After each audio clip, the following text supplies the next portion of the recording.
दोस्तों आज ये हमारा पहला वीडियो शूट है। तो आज हम आपको ऐसे लोगों से मिलाएंगे जो एक अनसीन हीरो होते हैं, जिनके बारे में लोग कम जानते हैं।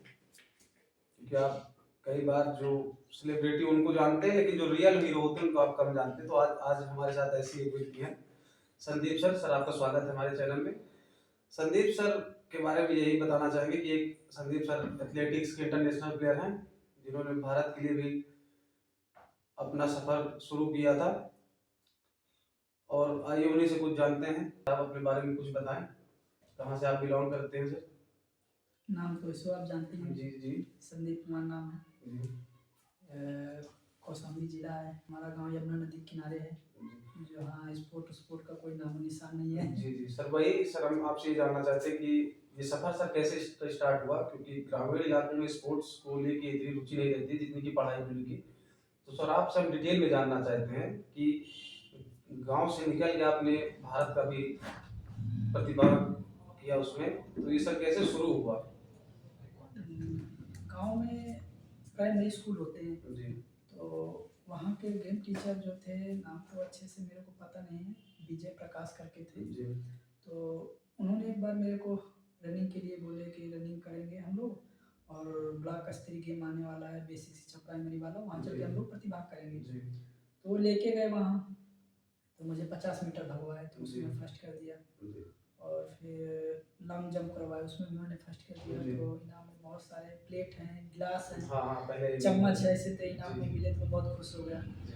और फिर घर पे आया तो जब दूसरे दिन स्कूल गया तो मेरा टीचर बहुत खुश था, कुछ पैसे वैसे दिए चॉकलेट वॉकलेट खाने के लिए। और फिर वो बोला तुम रनिंग कर सकते हो, अच्छा कर सकते हो, किया करो। तो जैसे स्कूल के टाइम पे घर आया करता था, तो यमुना नदी के किनारा है हमारी तरफ, बालू का पूरा वो है तराई क्षेत्र। तो शाम के टाइम 4 बजे 5 बजे वहीं पहुंच जाता था। मतलब सर हम आपको बीच में रोकना चाहते हैं कि जैसे सर आपको टीचर ने कहा कि आप रनिंग करिए, तो सर आप तो रनिंग करते हैं, कई बार हम कोई चीज चोरी छिपे भी करते हैं स्पोर्ट्स को, तो आपने सर अपने घर में कैसे कन्विंस किया कि आप उनसे बिना बताए स्टार्टिंग दिनों में करते थे ये सब चीजें? हाँ, नहीं, जब स्टार्ट मैंने किया तो घर वालों को कम से कम 8 महीने या साल भर पता ही नहीं चला। जब वो देखा करते थे कि इसकी शरीर जो है दिन के दिन सूखी जा रही है, दुबला पतला होता जा रहा है। कभी पेट को लेके शिकायत आ जाती थी, लीवर को लेके शिकायत आ जाती थी, क्योंकि रनिंग करता था, कुछ खाने को नहीं मिलता था, ना दूध पीने को, अच्छी डाइट नहीं रहा करती थी, तो लीवर में 1-2 बार सूजन भी आ गई मेरे रनिंग के चक्कर से। तो घर वाले बोले तुम बीमार क्यों पड़ जाते हो, क्या दिक्कत है? तो हम 5 भाई हैं, तो उसमें जो दूसरे नंबर पे हैं मझले भाई, उन्होंने बताया कि रनिंग करता है जाके। तब घर वालों को पता चला, तो माताजी गाली-वाली देने लगी, डाँटने भी लगी कि दौड़ना नहीं है, जब हमारे पास सुविधा नहीं है खाने पीने की तो क्यों दौड़े? जी, तो जब आपको मना किया गया तो आप मान गए कि आप उसको चालू रखें कि नहीं हम इसको करते ही रहेंगे? नहीं, नहीं, जब पता चला घर वालों को रनिंग करने जाते थे, जिस टाइम में मैंने और टाइम बढ़ा दिया। मैंने जैसे सुबह मैं 4 बजे जाया करता था, या 3 बजे जाया नहीं 6 बजे जाया करता था सुबह, ऐसे जब जनरली नहीं जानते थे घर वाले, वैसे मैं समय बढ़ा दिया और पहले जाने लगा 5 बजे। जब घर वाले खेतों में जाने के लिए उठते थे या फिर जानवरों को चारा-वारा देने के लिए, तब तक मैं रनिंग करके आ जाता था। घर वालों को लगता था कि बाहर गया था, घूमने गया था। और शाम को एक क्रिया रहती थी, जब दिन डूब जाए तब जाया करता था। जी, तो आप कहीं न कहीं थोड़ा-सा बच के चल रहे थे कि पता ना चले। लेकिन जब उनको फिर पता चला होगा तो फिर उस समय उनको कैसा रिएक्शन था? आपको फिर कि कहे कि आप मना किए कि आप मत करिए, कि आप फिर करते ही रहिए इसको? घर पे जो एक छोटा भाई है मेरा, जी। वो सपोर्ट किया करता था, नहीं भाई रनिंग करो तुम, ये है वो है। लेकिन तो बड़े भाई मेरे जो थे वो सपोर्ट नहीं करते थे। एक्चुअली उनकी मिस्टेक नहीं है, उनकी गलती है, क्योंकि शिक्षा भी उनको अच्छे से नहीं मिली। कोई 5वीं तक पढ़ा है, कोई दूसरी, कोई तीसरी तक, तो उनको स्पोर्ट्स के बारे में नॉलेज नहीं था कि क्या होता है। तो लोग भी मना किया करते थे और पिताजी भी मना किया करते थे, माताजी। लेकिन छोटा भाई जो रहता अक्सर बोला करता था, भाई तुम करो रनिंग, इसके रनिंग करने से ये हो जाता है, एक बार ये खेलोगे तो हो सकता है। अच्छा, तो फिर आपकी भी रुचि बढ़ी कि खेलों से कुछ हो सकता है? क्योंकि पहले तो लोगों को कम पता रहता था, लेकिन फिर ये आया कि स्पोर्ट्स से भी आपको नौकरी मिल सकती है। क्योंकि कई बार स्पोर्ट्स में आप अगर मेडल लाते हैं तो नौकरी मिल जाती है। तो क्या इस बारे में आपको पता था कि आप बस ये था कि हम रनिंग कर रहे हैं, हमको छोटे-छोटे इनाम मिल रहे हैं तो ठीक है, इसको करते रहते हैं?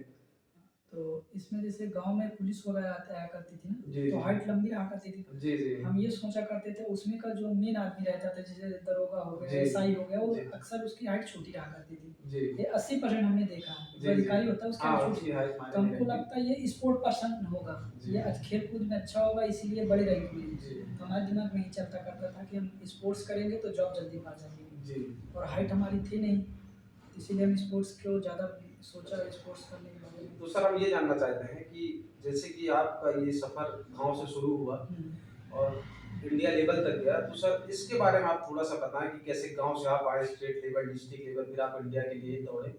सर थोड़ा सा इस पे आप अगर बताएं तो। गाँव में जब स्टार्टिंग किया मैं धीरे धीरे, तो जब छठी क्लास में आया तो एडमिशन इंटर कॉलेज में हो गया, तो जी। वहाँ स्कूली गेम होते हैं, जी जी तो वहाँ जाने के लिए प्रैक्टिस करने के लिए इंटर कॉलेज वाला जो स्कूली गेम होता है उसके प्रैक्टिस के लिए जब मैं गांव से निकला करता था, तो गांव के आसपास के पड़ोस के लोग, गांव के लोग अक्सर बोला करते थे छोटी हाइट है, क्या करेगा अच्छा, रवि ट्रोल करते हैं, हाँ, जिससे मजाक उड़ाना। कमेंट किया करते हाँ थे। हाँ, ये आज भी तो हमारे यहाँ होता है। कि ये छोटी हाइट है, कहाँ जाएगा, मिलिट्री में जाएगा, आर्मी में जाएगा, क्या करेगा, जी। क्यों परेशान रहता है, ये साला पागल है, इसे तभी हाँ हाँ, नहीं नहीं, ये सब सुनने को मिलता है, ये सब आज भी होते हैं। तो एक बार जब स्कूली गेम हुआ तो उसमें फर्स्ट टाइम उसमें जी। मैंने 600 मीटर में फर्स्ट किया, 200 मीटर में और 400 मीटर तीनों में फर्स्ट किया। जी उसके बाद मेरा मंडल के लिए सिलेक्शन हुआ, जी तो अच्छे से तो याद है, सिर्फ कदिलापुर है ना आपका? जी जी हाँ, कदिलापुर। जी जी तो वहाँ गया खेलने के लिए, तो 600 मीटर में सेकंड हो गया था मंडल में, और 400 मीटर में सेकंड हो गया, 200 मीटर में थर्ड हो गया। तो वहाँ से मेरी स्टेट के लिए एंट्री गई। जब अच्छा। स्टेट के लिए एंट्री गई तो गांव से आप जा रहे हो स्टेट खेलने के लिए, अब जो स्पोर्ट्स के बारे में जानता है वो तो बहुत बड़ी चीज़ जी है। जी तो गांव में मैं आया कि बताया कुछ लोगों के, अपने दोस्त यारों की, मेरी एंट्री जो है स्टेट लेवल में हो गया, मैं स्टेट लेवल में भागने जाऊँगा। तो उनको लगा स्टेट लेवल ये क्या है, उनको लगा एक स्थान का नाम है स्टेट लेवल ये भागने अच्छा, जाएगा, हाँ। उनको नहीं पता था कि पूरा उत्तर प्रदेश वहाँ हाँ प्रेजेंट हो रहा है। हाँ, कि वहाँ से हम जा रहे हैं। जी जी तो मेरे दोस्त लोग बोले स्टेट ये कहाँ पड़ता है स्टेट लेवल, अच्छा, उनको लगा ये कोई अलग से प्रदेश है। प्रदेश है या कोई जी। जगह है वहाँ जा रहा है जी, खेलने के जी, लिए। जी। तो उनको मैं बताया नहीं नहीं ये नहीं है, ये मतलब स्टेट लेवल का मतलब जितने भी अपने यूपी में 75 जिला आते हैं, उस जिले से जितने भी आपके इंटर कॉलेज स्कूल है वहाँ के सारे बच्चे आएंगे, उनसे हम लड़ने जा रहे हैं, प्रतिभाग करने जा रहे हैं, उनसे कंपटीशन है। तो सर उस समय घर वालों को कैसा रिएक्शन था? हाँ, घर वाले खुश थे कि लड़का जा रहा है खेलने, अब नौकरी पा जाएगा, उनको मालूम नहीं था कि स्टेट से नौकरियाँ मिलती नहीं हैं। जी जी तो बोले बहुत खुश थे कि नौकरी मिल जाएगी, ये है वो है। जूते नहीं थे मेरे पास, तो जूते बड़े वाले भाई के थे, जी तो उसको सिलवा के दिया गया कि आप ये जूता पहन के जाओगे, उसको फटा था तो उसको सिलवा के दिया गया। जी तो फिर वहाँ गया, प्रतिभाग किया, तो 600 में थर्ड प्लेस थी और 200 में सेकेंड हो गया। तो ये एक अच्छी उपलब्धि थी। तो इससे फिर आपके घर वाले थोड़ा सा कन्विंस हुए होंगे कि नहीं इसमें कुछ है, फ्यूचर बन सकते हैं भविष्य। हाँ, तो उसके बाद सर जब आप वहां से आए तो आपको लगा अपने ऊपर कि हाँ मैं इससे आगे भी जा सकता हूँ, कि कई बार होता है कि लोग स्टेट तक करते हैं फिर क्वाइट कर देते हैं, बंद कर देते हैं, तो आपने इस सफर को फिर जारी रखा। हाँ, अभी देखो हमारे जिले से जैसे उत्तरापाल थे, जी एक अर्जुन सरोज थे, जी तो ये दोनों बंदे एक ऐसे थे, एक तरीके से बोला जाए इनको मैंने देख के स्पोर्ट अच्छा, स्टार्ट आप किया। इनसे मतलब इंस्पायर थे बिल्कुल क्योंकि बिल्कुल बिल्कुल। तो ये हॉस्टल में रहा करते थे मदन मोहन मालवीय स्टेडियम में। जी तो रुस्तम खान सर जो बहुत बड़े जाने माने हस्ती कोच साहब हैं, जी तो उनके बारे में मैंने सुना कि वो अच्छे कोच हैं। एक बार अगर मैं वहाँ उनके पास उनके टच में चला गया, एक बार सर मेरे को हाथ रख दिए या फिर मेरे को देख लिए तो मैं अच्छा प्लेयर बन सकता हूँ, ऐसा मैंने सोचा। तो घर वालों से बोला नहीं मुझे बाहर जाना है प्रैक्टिस करने के लिए, आप मुझे इलाहाबाद भेजो, ये वो करो। तो घर वाले मना कर दिए, इतना पैसे नहीं है, जी। कैसे भेजेंगे। तो छोटे वाले भाई से बोला एक बार, यार अगर हम रुस्तम खान सर के पास चले जाते हैं, उनके अंडर रह के अगर ट्रेनिंग कर लेते हैं तो हम जरूर नेशनल खेल सकते हैं। जी तो उसने उसकी पढ़ाई से 9th या 10वीं में था तो उसने अपनी पढ़ाई छोड़ दी। जी बोली ठीक है चलो। तो फिर आके हम लोग राजापुर में रूम लिए, जी जहानाबाद में, और छोटा वाला भाई जो बिग बाजार है आपका, जी वहाँ वेटर का काम किया। तो उसके खर्चे से रूम का खर्चा और मेरा खर्चा चलता था। वहीं से फिर मदन मोहन मालवीय जाने लगा खेलने के लिए।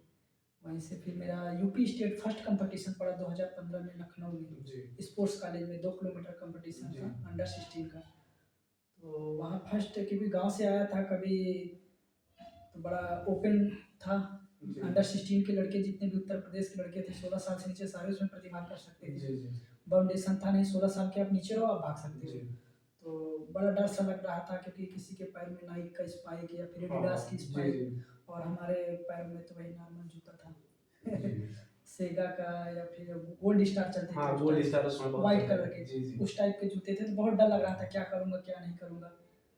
तो जब रेस छूटी थोड़ी बार डर डर और लगा, फिर बाद में मैंने उधर फर्स्ट कर दिया। तो उस टाइम जब मैं फर्स्ट किया तो रूम लेके बाहर से रह रहा था, तो उसमें जो प्रतिभाग करने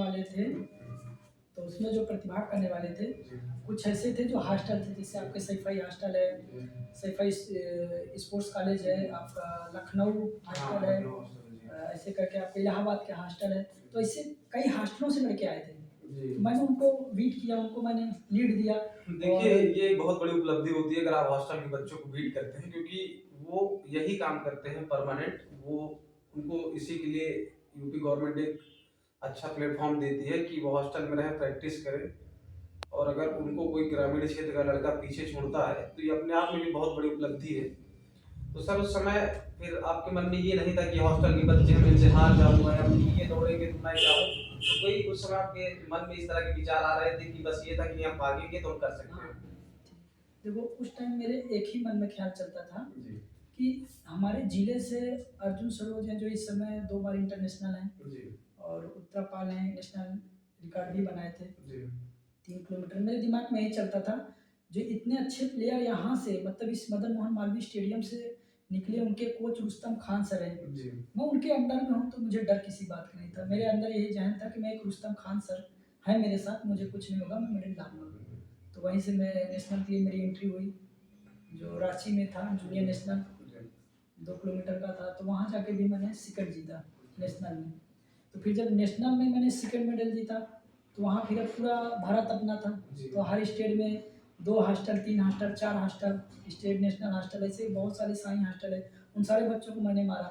जी तो बहुत अच्छा लग रहा था। और उस समय मैंने फ़ोन भी लगाया रुस्तम खान सर को, और उन्हें भी लगा सर सेकंड मेडल है, तो बहुत खुश हुए, बोले अच्छा है। अच्छा, हम आपको एक चीज़ और बताते हैं कि रुस्तम सर से हम लोग भी मिले हैं। तो बेहतरीन कोच हैं हमारे, यूपी के भी इंडिया के भी कई लड़के उनके इंटरनेशनल नेशनल लेवल पे पार्टिसिपेट भी कर चुके हैं और मेडल भी प्राप्त किए हैं। तो सर के बारे में इस उन्हीं के अंडर रहते हुए सर का भी एक अच्छा परफॉर्मेंस आया, कॉन्फिडेंस बढ़ा। तो सर उसके बाद जब आप वहाँ से आए मेडल लेके, तो उसके बाद आपको क्या लगा कि अभी यहाँ बस हो गया है, अब हमारी जॉब लग जाएगी कि नहीं, अभी इसके आगे भी जाना है? कई बार होता है कि लोग जॉब कर लेते हैं कि चलो पहले अपने आप को फ्यूचर सिक्योर करें फिर आगे देखते हैं। हाँ, नहीं तो देखो उस टाइम तो दिमाग में हमारा यही था कि अब जॉब लग जाएगा। जी जी अब जॉब लग जाएगा मतलब कम उम्र में बहुत अच्छा होगा, पूरा घर परिवार सुधर जाएगा, जी तो दिमाग में ही था।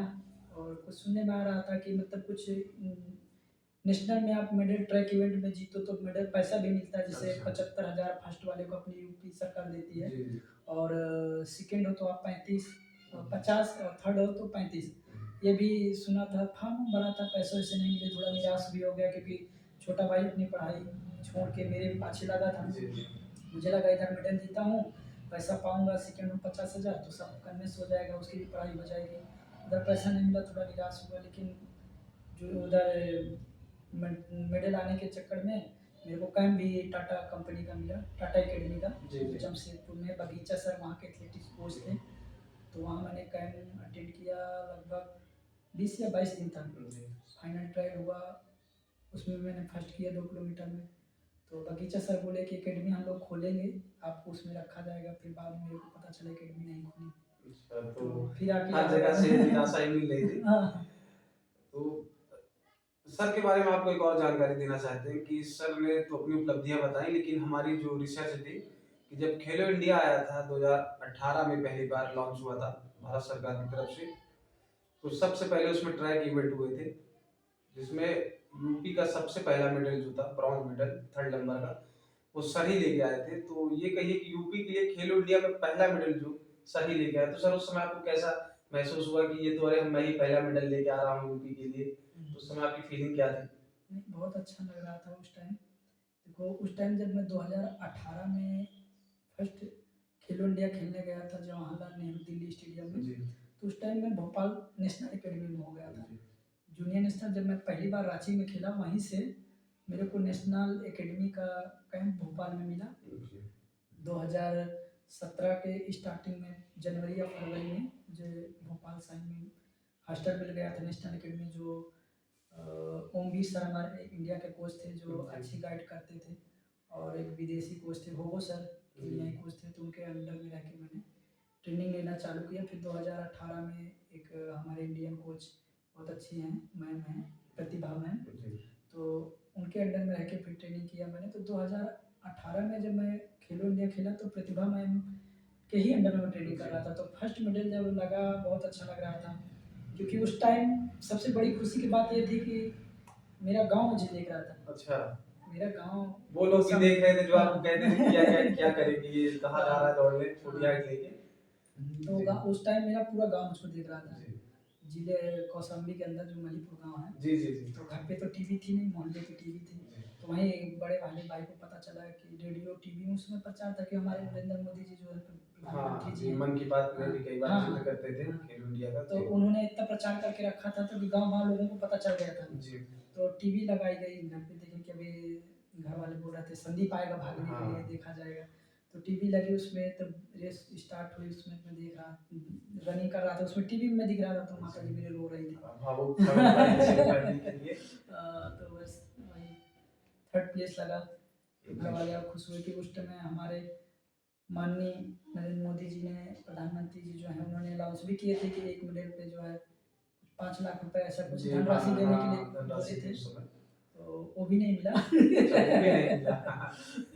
ठीक है, वो भी नहीं मिला। लेकिन मेडल लेके आए आप। हाँ, फिर दूसरे दिन फिर एक इवेंट था मेरा जी। 3 किलोमीटर का, जी। जिसमें सिल्वर मेडल था। अच्छा, ये जानकारी हमारे पास नहीं थी देखिए, तो सर ने थोड़ा-सा बताया कि 2 मेडल आए थे सर के द्वारा खेलो इंडिया में। खेलो इंडिया में।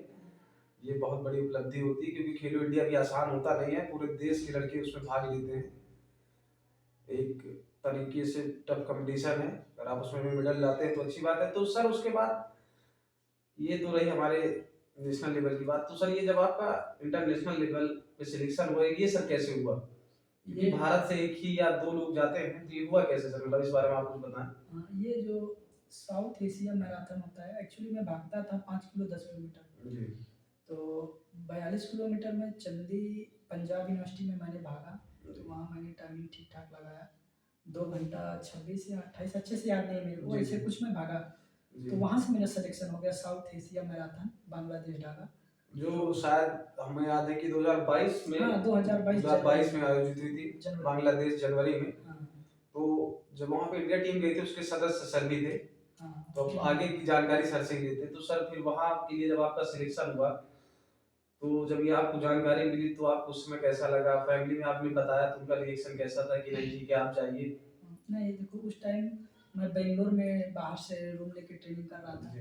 तो रात में 11-12 बजे भाई से मेरे को फ़ोन आया कि आपको साउथ एशिया मैराथन के लिए सिलेक्शन हुआ है, आप जी। इंडिया टीम की तरफ से जाओगे। जी। लेकिन उन्होंने ये बोला कि आपको दिल्ली आना है, जी। दिल्ली से आपको टीम मिलेगी। जो हमारे रामू सर थे, जी। कोच हमारे इंडिया की टीम को लेके गए थे। तो बोले वहीं आपको रामू सर मिलेंगे एयरपोर्ट में, वहीं से आपकी टिकट है। जी। फ्लाइट की टिकट मेरे व्हाट्सएप पे भेजे, ये आपका टिकट है, आपको जाना है, वीज़ा-वूज़ा सब दिए। तो अब मेरे पास बेंगलोर से दिल्ली कैसे जाऊँ मैं? अब मुझे अच्छा। सुबह 10 बजे 11 बजे वहाँ प्रेज़ेंट होना है, मैं हाँ। बेंगलोर में बैठा हूँ। तो पैसे भी नहीं थे, मैं बहुत निराश था कि कहाँ क्या करूँ? फिर मैं फ़ोन लगाया, घर पे फ़ोन लगाया, पूछा। पैसे के बारे में नहीं पूछा कि मुझे पैसे चाहिए, मैंने एक लिया घर पे पैसे है कि नहीं, हाँ बात जी। उस तरीके से किया। तो पता चला नहीं पैसे तो घर पे है ही नहीं है, समस्याएँ चल रही हैं। तो फिर मैंने निर्मल सर उनसे पास फ़ोन किया रात में सहित 10:30 या 11 बजे, जी, जी। डर-डर के फ़ोन लगाया, मुझे लगा मदद कर सकते हैं। हाँ। तो मैंने फ़ोन लगाया, सर ऐसी-ऐसी बात है सर, मुझे बेंगलोर से दिल्ली जाना है सर, सुबह टीम जो है 10-11 बजे निकल जाएगी बांग्लादेश के लिए, लेकिन मैं यहाँ बेंगलोर से कैसे जाऊँ सर, ट्रेन से पहुँच नहीं सकता मैं। जी, क्योंकि 2 से 3 दिन का सफ़र। तो सर आपने जब उनको फ़ोन किया, हाँ, तो उनका रिएक्शन कैसा था? क्योंकि आप उन्हीं के पड़ोस के गाँव के हैं, उन्हीं हाँ, के डिस्ट्रिक्ट के हैं, तो उनका रिएक्शन कैसा था उस समय कि बहुत अच्छी बात है हम करते हैं कुछ? हाँ। कुछ उस बारे में बताएँ आप। जब उनके पास मैंने फ़ोन लगाया तो उनको एक्चुअली में पैसे के बारे में नहीं बताया। जी। तो मैंने बोला सर ऐसी-ऐसी बात है सर। अच्छा, वो खेल से बहुत लगाव रखते हैं। हाँ, जी, जी। खेल से बहुत लगाव रखते हैं, तो वो बहुत खुश हुए, बोले बधाई वधाई दिए। तो बोला अब क्या होगा? तो निकलो, कैसे निकलोगे? तो बताया सर मैं ट्रेन से जा नहीं सकता सर, लेट हो जाऊँगा। क्योंकि दिल्ली जाना थोड़ा कम से कम बेंगलोर से 38 से 36 घंटे हाँ, हाँ, 2 दिन के प्लस आसपास का समय प्लस है। हाँ, हाँ। जी, जी, 2 से 3 दिन तो लग जाते हैं। निर्मल गुरुजी बोले ठीक है तो फ्लाइट से जाओ। बोला सर पैसे नहीं है, घर वालों को फ़ोन किया पैसे है नहीं है, कैसे जाऊँ? मेरे पास से नहीं है, 2 महीने का रेंट नहीं भरा, किराया नहीं भरा, मैं रूम का भाड़ा नहीं भरा हूँ। तो बोले कोई बात नहीं, मैं पैसे दे रहा हूँ। तुरंत 45 रुपये लगाया और मैं फ्लाइट का टिकट कराया और निकल लिया। तो उनको मैं बहुत बहुत धन्यवाद बोलना चाहता हूँ कि हमारे कौशाम्बी में ऐसे भी लोग हैं जो स्पोर्ट्स का ऐसे बढ़ावा देते हैं। अगर अगर एक तौर से देखा जाए, अगर कौशाम्बी में अगर कोई मुझे अगर आर्थिक तरीके से अगर मेरी कोई मदद की है तो फर्स्ट बंदे हैं वो। अच्छा, निर्मल सर। निर्मल सर। बधाई बाकी की बात बहुत जो भी सारे है। बहुत सारे कौशाम्बी में खेल पीटे टीचर हैं या फिर और सारे स्पोर्ट्स से लगाव रखते हैं, लेकिन अगर मेरी कोई अगर आर्थिक स्थिति से अगर मदद की है तो वहीं अगर शायद उन्होंने मुझे पैसा नहीं भेजा तो मैं बेंगलोर भी पढ़ रहता, टीम चली गई होती। ये होता है कि हाँ, कई बार लोग बोल देते हैं जब करेंगे पर करते नहीं हैं। हाँ। जो करते हैं वही रियल हीरो होते हैं। और बहुत से लोग हमारे गांव के आसपास के लोग हैं जो थोड़ा पॉलिटिक्स वॉलिटिक्स से लगाव रखते हैं, उन्होंने बोले आप आगे चलो, हम आपके साथ खड़े हैं, लेकिन जब लास्ट टाइम उनसे मैंने मदद मांगी पीछे हट जाते हैं कई तुरंत बार तुरंत लोग। तुरंत ये हो तुरंत जाता है। तुरंत पीछे हो गए। तो सर जब आप वहाँ पे गए तो आप जब ढाका पहुँचे तो आप पहली बार, वो शायद आपका इंटरनेशनल टूर भी था। बिल्कुल बिल्कुल। तो जब आप वहाँ पे पहुँचे, आपकी पूरी टीम थी, तो आप जैसे वहाँ गए, आपने कभी इतना बड़ा इवेंट भी देखा नहीं था, बिल्कुल तो क्या आप उस समय कोई दबाव महसूस करते हैं? जैसे कई बार होता है कि आप हम बड़े इवेंट में जाते हैं, दबाव रहता है, अच्छा परफॉर्म करना है, मेडल लाना है, तो कोई ऐसा उस समय आपके मन में विचार चल रहा था जब आप ट्रैक फील्ड पे थे? नहीं, तो वो दबाव तो बहुत था, एक तो नर्वस हो गया था क्योंकि मैं 5 और 10 भागा करता था जी। और तो 42 किलोमीटर भागना था, जी। तो नर्वस बहुत ज़्यादा था, बहुत ज़्यादा नर्वस था। बस सीनियर प्लेयर भी थे हमारे, जैसे इंडिया के कई प्लेयर थे, धोनी सर थे और सीनू बिलियप्पा जो अभी इंदिरा मैराथन में आपके फर्स्ट थे, इलाहाबाद में ये भी थे, तो ये लोग सीनियर थे, तो ये लोग गाइड करते थे, कोई नहीं छोटू, अभी आप इंडिया को प्रेजेंट कर रहे हो, आपके साथ पूरा इंडिया है, आपको डरना नहीं है, आपको अच्छे से खुल के भागना है। हाँ, पूरे 120 करोड़ की जनता आपके साथ है। हाँ, तो इन्होंने मुझको अच्छे तरीके से गाइड किए। एक और हमारे सीनियर थे अर्जुन प्रधान सर, जो जी। पुणे एसआई में अभी हैं, जी। तो वो मेरे को बहुत अच्छी तरीके से गाइड करते थे, एक छोटे भाई की तरह गाइड करते थे, बल्कि मेरे पास पैसे नहीं थे, वहाँ सब लोग घूमने के लिए गए तो मेरे को उन्होंने पैसे दिए कुछ कि इसी से संदीप तुम घूम सकते हो, अपनी ज़रूरत जो थोड़ा बहुत है आप खरीद सकते हो, तो कुछ और सामान भी दिलवाए थे। हाँ, तो वो लोग थे सीनियर, तो स्टार्टिंग में थोड़ा नर्वस हुआ, लेकिन जब वो मोटिवेशन किए तो मेरा डर जो है अंदर से भाग गया। तो सर जब आप वहाँ थे तो फिर सर वहाँ पे क्या हुआ? आपकी टीम किस प्लेस पे थी? हमारी टीम से तो ऑल ओवर 3rd प्लेस थी, मैं Third मेडल के place। बाहर था। अच्छा, तो ठीक है सर, वहाँ पे प्रतिभाग करना ही बहुत बड़ी बात होती है और ओवरऑल हमारा भारत जो तीसरे नंबर पे था। तो सर जब आप वहाँ से लौट के आए तो यहाँ पे क्या आपने कुछ बदलाव देखा कि अब हम वो संदीप नहीं हैं जो कभी गाँव से दौड़ते थे, अब हम वो संदीप हैं जो इंटरनेशनल पे दौड़ते हैं। तो आप जब वहाँ से भारत फिर से आए तो फिर आपको कुछ बदलाव दिखा?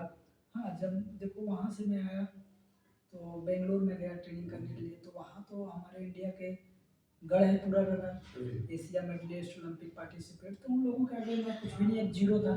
तो मेरे दिमाग में यही चलता था, मुझे जो है रोड रेस से इंटरनेशनल नहीं बनना है, ट्रैक इवेंट से बनना है, जैसे 10 किलोमीटर 5 किलोमीटर। ये सोचने लगा यार रोड रेस से कुछ नहीं होते हैं, आप रियल की हीरो तभी बनेंगे जब आप ट्रैक इवेंट से उतरेंगे। जो हमारा ट्रैक इवेंट है, रोड रनिंग हमारी है नहीं है, तो वहाँ प्रैक्टिस करने के लिए आया तो घर से पैसे नहीं मिल पा रहे थे, तो फिर घर आ गया मैं। तो घर वालों से बोला मुझे भेजो, अब वो कैसे भेजे, पैसे थे नहीं। जी, जी। तो फिर से मैं बेंगलोर जाना पाया। अच्छा, दोबारा आप यहाँ। तो सर जब आप वहाँ से आए तो क्या आपने गाँव में अपने कुछ बदलाव देखा कि अब आपको लोग उस तरह नहीं लेते हैं जिस तरह बोलते थे? हाँ, बिल्कुल, बिल्कुल।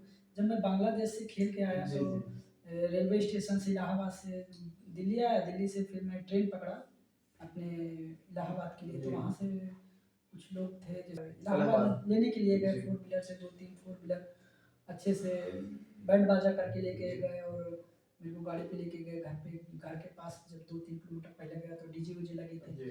तो एक तरीके से गांव के आसपास का प्रचार हो गया अच्छा, कि मेला स्पोर्ट्स लग में गया। मेले की तरीके स्पोर्ट्स में भी ये वर्चस्व होते हैं। अच्छा। 2-1 पुलिस वाले भी गए, जी। जब पुलिस वाले गए तो गांव के लोग बोले यार तो वही लड़का है जो जाया करता था, अच्छा, सुबह-सुबह हाँ, बाहर तो छोटा सा रहा करता था। तो इस तरीके से मेरे घर वालों को और मनोबल बढ़ गया, तो बोले तू कर, अब दौड़ जितना दौड़ना है, लेकिन अब बोलने से थोड़ी होता है, घर की स्थिति अच्छी थी हाँ, नहीं। जी, जी। बोले दौड़ अच्छे जितना दौड़ना हो, लेकिन पैसे नहीं थे कि मैं फिर से जाऊँ बेंगलोर ट्रेनिंग करूँ। ये मैंने मदद के लिए 2-1 लोगों से बोला भी कि मुझे बेंगलोर जाना है सर, रूम रेंट का अगर मुझे कुछ पैसे मिल जाए, लेकिन मिल नहीं पाया। तो देखिए कई बार होता है कि सब कुछ होता है फिर भी कुछ नहीं होता है। सर आपसे सारी जानकारियाँ तो हो गई, थोड़ा-सा एक आपके जो छोटे भाई हैं, उनका भी बहुत बड़ा योगदान लग रहा है जब से जैसे आप बता रहे हैं, तो हाँ, बिल्कुल, बिल्कुल, बिल्कुल। कहीं न कहीं हम ये कह सकते हैं कि पर्दे के पीछे से पूरा सपोर्ट था उनका। हाँ, बिल्कुल, जब कोई आपका छोटा आपसे उम्र में छोटा हो, अपनी व्यक्तिगत पढ़ाई छोड़ के आपके करियर के पीछे लग जाए, तो मतलब आप बोल ही सकते हो। उसकी सोच के बारे में आप बोल सकते हो हाँ, कितनी बड़ी सोच है। उनका काफ़ी बड़ा योगदान था। देखिए आम तौर पे होता है कि बड़े भाई जो है छोटे भाइयों के लिए करते हैं, लेकिन उनके छोटे भाई थे जिन्होंने अपना पूरा फ्यूचर उस समय सर के पीछे भविष्य में लगा दिया कि आप करिए, हम पीछे से हैं।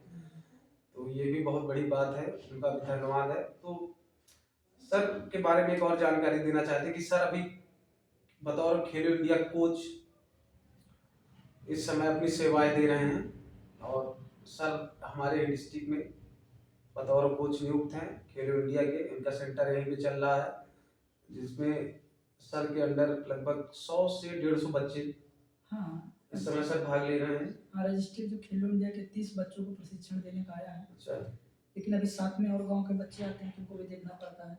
अच्छा, तो जो रजिस्टर्ड बच्चे हैं उनको 30 बच्चे हैं, और उसके अलावा भी सर जो भी ग्रामीण इलाकों के लड़के हैं उनको भी ट्रेनिंग करते हैं, क्योंकि खुद भी एक ग्रामीण इलाके से आए हैं।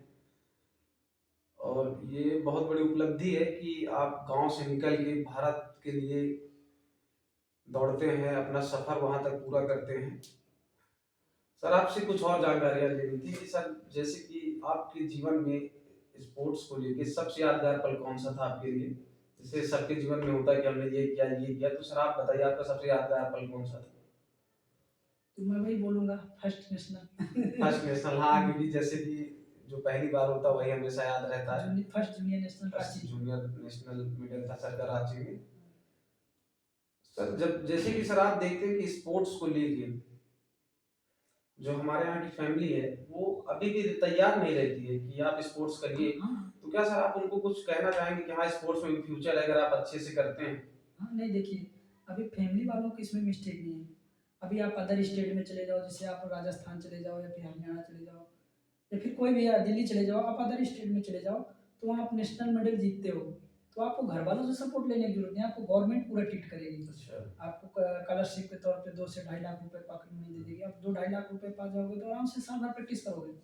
लेकिन अपने यूपी में क्या होता है, आमतौर पे आप नेशनल में मेडल जीतो तो आपको भी वहाँ कुछ नहीं मिल रहा है, तो घर वालों को इतनी निराशा है, कौन ऐसे में बोलेगा कि आप स्पोर्ट्स करो, उससे अच्छा आप पढ़ाई कर लो। अच्छा, तो थोड़ा सा आर्थिक स्थिति की बातें आ जाती हैं। तो सर जैसे कि हमको स्पोर्ट्स में अपने रूटीन को फॉलो करना बहुत जरूरी रहता है, बिल्कुल, बिल्कुल, बिल्कुल।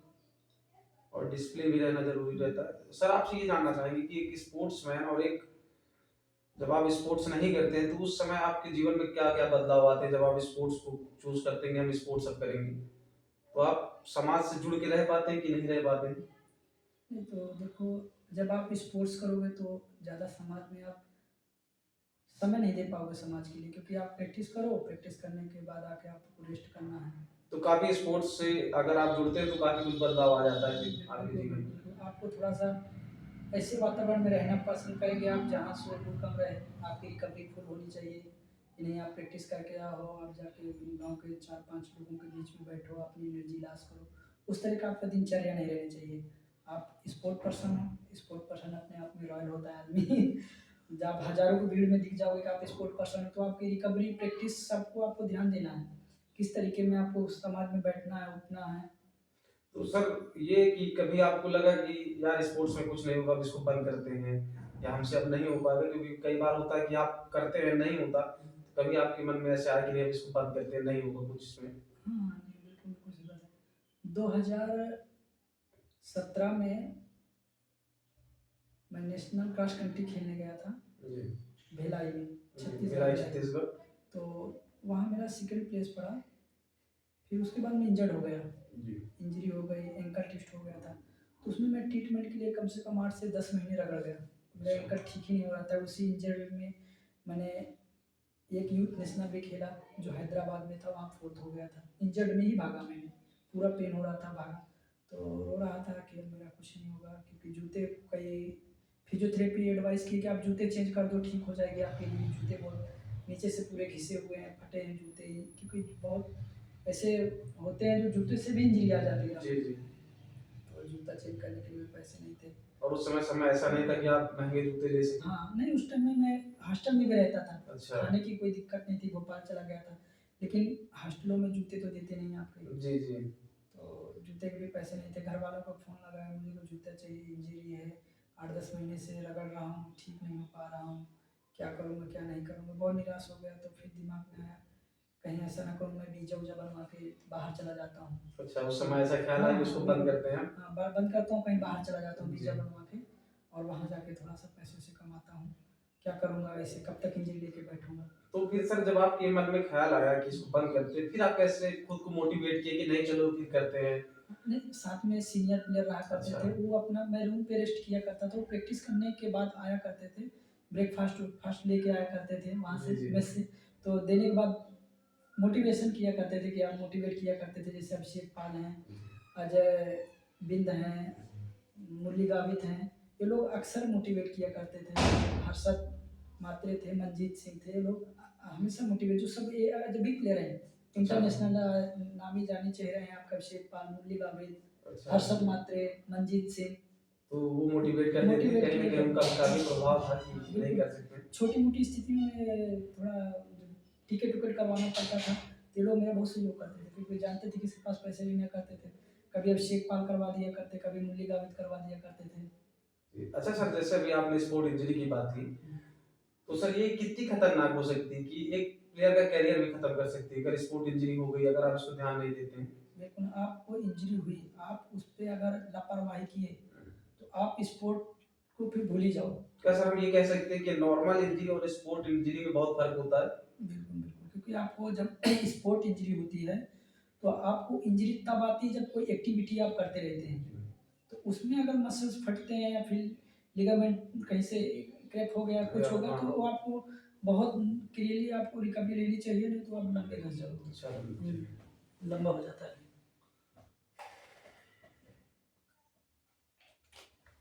सर एक ये और भी सवाल था हमसे आपसे पूछना कि सर हम इस इंजरी से, स्पोर्ट इंजरी से कैसे बच सकते हैं? खुद को बचाया भी जा सकता है? जैसे आपका प्रैक्टिस होता है, जहाँ तक मेरा अनुभव है, जी, जी। हमारी प्रैक्टिस हो गई, हमको अच्छे से कूल डाउन करनी चाहिए, जी। अच्छे से स्टिचिंग करनी चाहिए, ताकि जो प्रैक्टिस टाइम हमारी मसल्स खिंचाव तनाव में आ जाती हैं, वो फिर अपने जगह पे जाके कंफर्टेबल हो सके, और हम अगले वर्कआउट के लिए रेडी हो सकें। हम क्या करते हैं, कभी-कभी हम प्रैक्टिस तो अच्छे से कर लिए, कूल डाउन नहीं किए, स्टिचिंग नहीं किए, फिर नेक्स्ट अगले सेशन पे हम खींच-तान के इंजर्ड हो गए। तो कुल ये है कि अगर आप स्पोर्ट इंजरी से बचना चाहते हैं तो अच्छे से कूलिंग डाउन ज़रूर करिए। कूल डाउन और स्टिचिंग अच्छे से स्टिचिंग करिए। करिए तो आप अपने आप को बचा सकते हैं, क्योंकि स्पोर्ट इंजरी से जितना बचेंगे उतना आपके लिए बेनिफिट है। सर एक सवाल और था कि जब आप स्पोर्ट्स के जो बच्चे होते हैं, कई बार वो पढ़ाई को छोड़ देते हैं, पढ़ाई नहीं करते हैं कि बस स्पोर्ट्स स्पोर्ट्स करते हैं, तो आप उनके लिए क्या कहना चाहिए कि पढ़ाई भी साथ में जारी रखें कि केवल स्पोर्ट्स ही करें? नहीं, अगर स्पोर्ट्स करना है, स्पोर्ट में अच्छे से आपको आगे बढ़ना है, तो पढ़ाई बहुत ज़रूरी है। पढ़ाई भी बहुत ज़रूरी बहुत है। ज़रूरी है, बहुत ज़रूरी है। पढ़ाई को उतना ही महत्व दीजिए जितना हम गेम को देते हैं। दोनों को साथ में लेके चलें। ऐसी बात नहीं है हम साथ में लेके नहीं चल सकते, ये हमारी सोच है, नहीं तो आप साउथ के लोगों को देख लो, वो पढ़ाई भी को और स्पोर्ट्स को दोनों को बराबर लेके चलते हैं, और कन्विंस भी अच्छे से करते हैं। केवल हम ही लोग नहीं कर पा रहे हैं, क्योंकि हम लोग सोच नहीं पा रहे हैं उस तरीके से। हाँ, क्योंकि टाइम तो पर्याप्त है, आप सुबह 2 घंटे स्पोर्ट्स में रनिंग करते हैं, कुछ भी कर सर एक और चीज़ है कि जैसे अपने भारत में, इंडिया में स्पोर्ट्स में क्रिकेट को लेके काफ़ी क्रेज़ है। बिल्कुल। तो सर आपने रनिंग ही क्यों चुनी, क्रिकेट क्यों नहीं? अभी क्रिकेट, रनिंग, क्रिकेट में आपको, अगर आप स्टार्ट करते हैं क्रिकेट, तो उसमें आपको बहुत सारी सामग्री लेनी पड़ेगी, जिसमें पैसे खर्च हुए। आपको तो बता ही चुके थे, हमारे दूध पैसे पीने के लिए पैसे नहीं थे, तो फिर बैट, बॉल, हेलमेट, पैड, ये सब पैसे क्योंकि हमको सर दिए। रनिंग को लोग ज़्यादा से मतलब देखते नहीं, अवॉइड करते हैं कि रनिंग में कुछ नहीं है, और क्रिकेट में थोड़ा-सा लाइट है, ग्लैमरस है, आप तुरंत सेलिब्रिटी बन जाते हैं। बिल्कुल, बिल्कुल, बिल्कुल। तो इसीलिए हमने पूछा कि सर रनिंग को आपने क्यों चुना कि नहीं रनिंग ही ठीक है हमारे लिए? आप स्पोर्ट्स नहीं करते तो फिर आप क्या करते हैं? पढ़ाई। पढ़ाई करते हैं। सर आपको रनिंग के अलावा स्पोर्ट्स में और कौन-सा, आप अगर स्पोर्ट्स में दूसरा खेल चुनना चाहें कि नहीं अब अगर ये नहीं तो इसमें करियर, तो आप दूसरा खेल कौन-सा चुनते हैं? अच्छा, दूसरा खेल, खो-खो मुझे बहुत पसंद था, क्योंकि गाँव में खो-खो खेला हाँ, करते थे गाँव हम में लोग। तो खो खो शायद पसंद चूज करता मैं। हाँ, तो सारी जानकारियाँ लगभग सर के बारे में मिल चुकी है।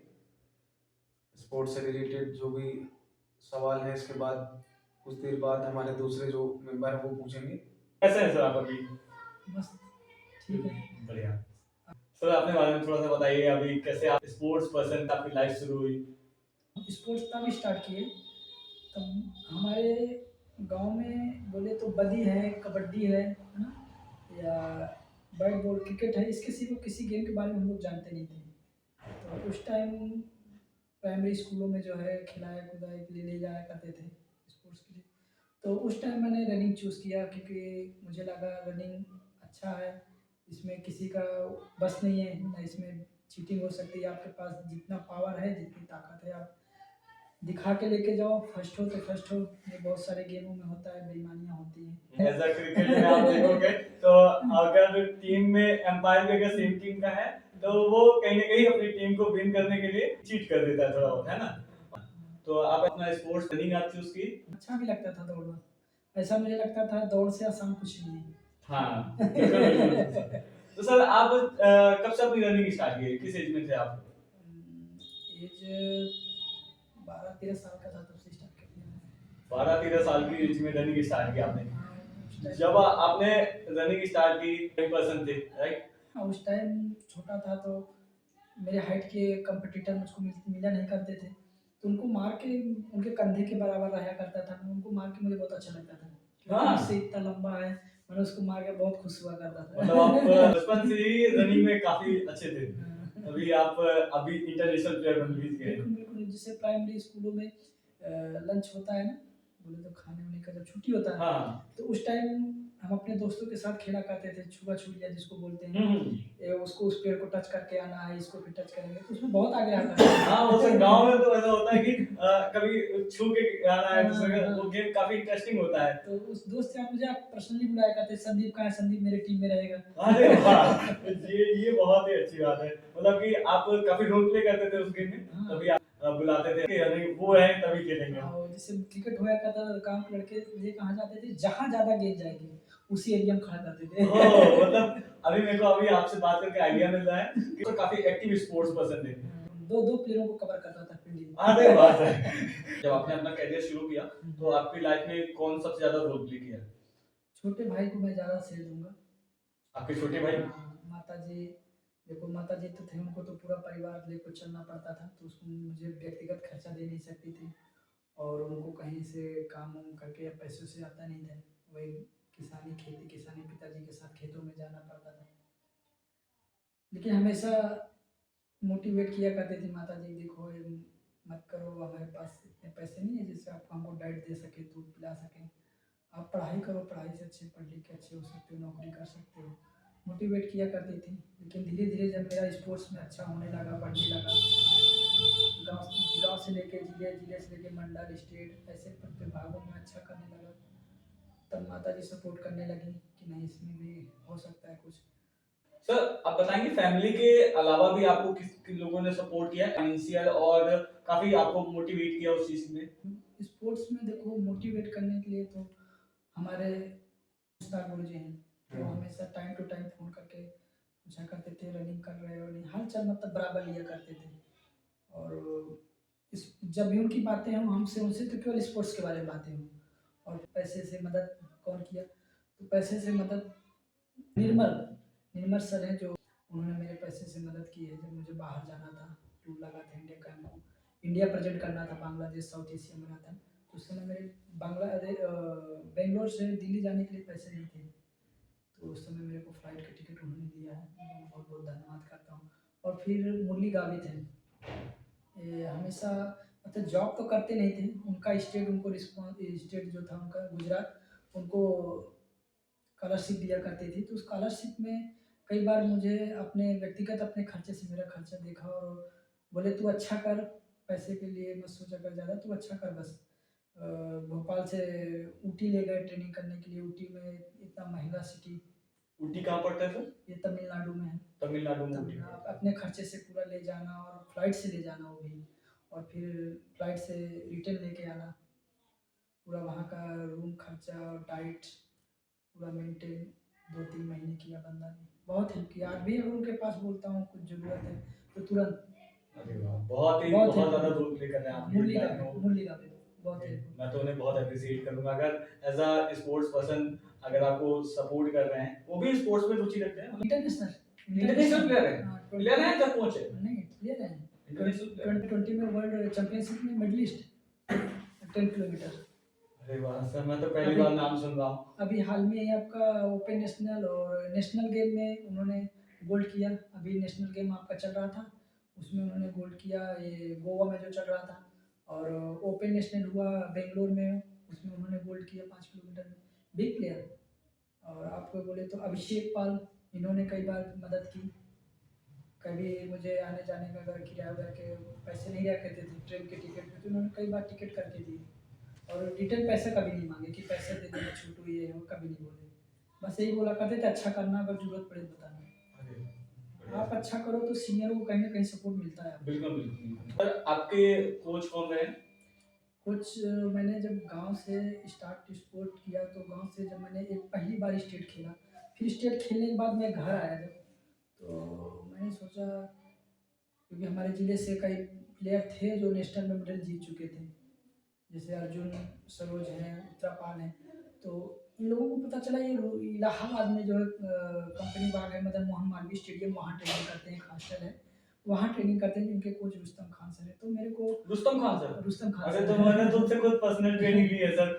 बहुत ही सुपर्ब ट्रेनिंग रहती है उनकी क्योंकि जब मैं अपना करियर क्रिकेट चूज़ किया था और मैं ट्रेनिंग कर रहा था तो मुझे नी में थोड़ी-सी इंजरी हुई तो मैं सर से बताया और सर से जाके कुछ गाइडेंस ली कि ये कैसे ठीक होगा। सर ने मुझे बहुत अच्छी तरीके से मोटिवेट किया और ट्रेन किया और मुझे वो एक बेस्ट एक्सरसाइज बताई और सर उसकी वजह से मेरी जो इंजरी रही वो 7 डेज़ में ही खत्म हुई। बिल्कुल, बिल्कुल। तो उनके बारे में सोचा करता था कब मैं उनके पास जाऊँ, बस एक बार उनके पास चला जाऊँ, मैं अच्छा प्लेयर बन जाऊँगा। ऐसा मैं सोचा करता था गाँव में रह के, तो पैसे थे नहीं कि मैं चला जाऊँ वहाँ। तो फिर बाद में घर वालों से बोला कि मुझे नहीं सर के पास जाना है, सर के पास मैं ट्रेनिंग अगर कर लेता हूँ साल भर या 6 महीने, तो मैं अच्छा प्लेयर बन सकता हूँ। तो किसी तरह छोटा वाला भाई बोला ठीक है आपका मन है तो आप चलो। तो फिर वो लेके गए, वहाँ काम करने लगे और राजापुर में हमें रूम ले लिया। जी सर थोड़ा-सा अपना पर्सनल इनसाइट्स बताइए जो एज़ अ आप स्पोर्ट्स पर्सन जो फील करते हैं और स्टूडेंट्स को क्या गाइड करना चाहेंगे क्योंकि आपके अंडर बहुत सारे स्टूडेंट्स अभी गाइडेंस ले रहे हैं, आप कोच भी हैं, खेलो इंडिया कोच भी। तो स्टूडेंट्स को क्या सजेशन देना चाहेंगे अभी? मैं खिलाड़ियों को, जो हमारे ज़िले से छोटे-छोटे बच्चे आ रहे हैं ट्रेनिंग करने के लिए, उनको मैं यही बोलूँगा कि अभी वो खेल की भावनाओं से ना समझें। अपना छोटे-छोटे जो स्ट्रेंथ वर्क है या फिर स्पीड वर्क है, छोटी-छोटी चीज़ें उसको सीखें। और उनका जैसे-जैसे ग्रोथ होगा शरीर का, वो परफॉर्मेंस धीरे-धीरे बढ़ेगा। कुछ बच्चे आते हैं जैसे 1 हफ्ते 2 हफ्ते आएँगे, सर मेरा ये नहीं हो रहा है, मेरा हो रहा है। मैं वो जब आया था उसी पे मैं दौड़ रहा हूँ, यहाँ दर्द हो गया, वहाँ दर्द हो गया। तो हमको पर्सनली मतलब परफॉर्मेंस के पीछे नहीं भागना चाहिए। हमें जो हमारा बेसिक चीज़ें हैं उनको सीखना चाहिए, जैसे स्पीड वर्क है, छोटा-छोटा, जैसे 12 साल के नीचे का लड़का है तो उसको छोटा-छोटा वर्क करना चाहिए, कंटिन्यू लगे रहना चाहिए। उसको डायरेक्ट अपने स्पीड या फिर अपने परफॉर्मेंस के पीछे नहीं भागना चाहिए।